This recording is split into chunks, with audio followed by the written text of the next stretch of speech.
তোমাদের নাম বলো। মহুয়া সরকার। রনি মিস্ত্রি। তুমি কি হাজবেন্ড হও? হ্যাঁ। আচ্ছা, মহুয়া। কি হয়েছিল সেদিন? 26 তারিখ, 26 তারিখে আগস্ট, তাই না? 26শে আগস্ট ওর ডেলিভারি ডেট ছিল। হুম। তা সিজার হয়েছিল হসপিটালে।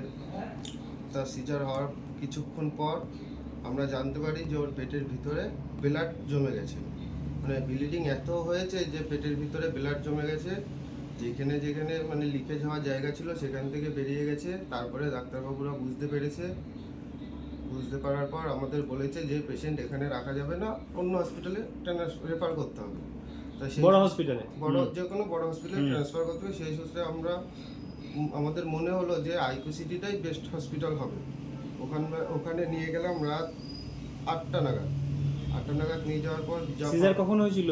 সিজার হয়েছিল আপনার দুপুর 3টে নাগাদ। ওই দিনই, তাই তো? ওই দিনই 26 তারিখে সিজার হয়েছিল।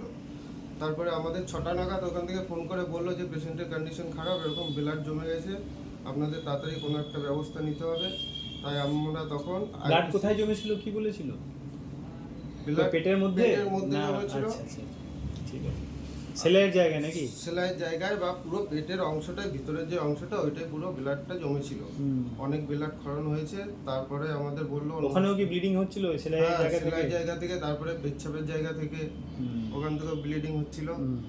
তা সেই কারণে আমাদের বললো যে অন্য হসপিটালে রেফার করে নিতে। তাই আমরা আইকিউসিটিতে রেফার করলাম। ওখানে 8টা নাগাদ রেফার করার পর যা ফর্মালিটি ছিল আমরা পূরণ করতে করতে ডক্টরবাবু এলো, ডক্টর সুদীপ্ত জানা স্যার এলো। এসে আমাদের সাথে আলোচনা করলো যে পেশেন্টের কন্ডিশন খুবই খারাপ, এই যে পর্যায়ে আছে ওখান থেকে ফিরিয়ে আনা আমাদের পক্ষে সম্ভব না, তাও ভগবানের উপরে ভরসা রেখো, যা হয়। তারপরে তুমি ওখানে গেলে ডাক্তারবাবু কি বললো?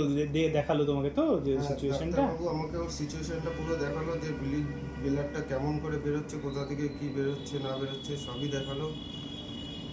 যখন আমরা ওকে ভর্তি করলাম আইকিউসিটিতে তখন ওর হার্ট রেট চলছে 140। ডাক্তারবাবু সেটাও বললো যে হার্ট রেটটা খুব বেড়ে গেছে ওনার, পেশেন্টকে আমরা রিকভারি করতে পারবো কি না এখনও বলতে পারছি না। তাও চেষ্টা করব আমরা, যতটা আমাদের সাধ্য মতন চেষ্টা করব। তা বাদ বাকিটা ভগবানের উপরে আর নিজেদের উপরে আস্থা রাখতে হবে। সেখান থেকে আমার পেশেন্ট রিকভারি হয়েছে। ওখানে রক্ত দিতে হয়েছিল? এখানে সাদা রক্ত, লাল রক্ত দুটোই প্রয়োজন হয়েছে। আমরা ওখানে অপারেশন কত রাতে হলো? অপারেশন হয়েছে রাত 11টা থেকে 1:30 পর্যন্ত। তারপরে ওকে ভেন্টিলেটরে দিয়ে আইসিইউতে রাখা হলো। পেশেন্টের ডাক্তারবাবু বলেই দিয়েছিল 48 ঘন্টার আগে সেন্স নাও আসতে পারে পেশেন্টের যে কন্ডিশন ছিল।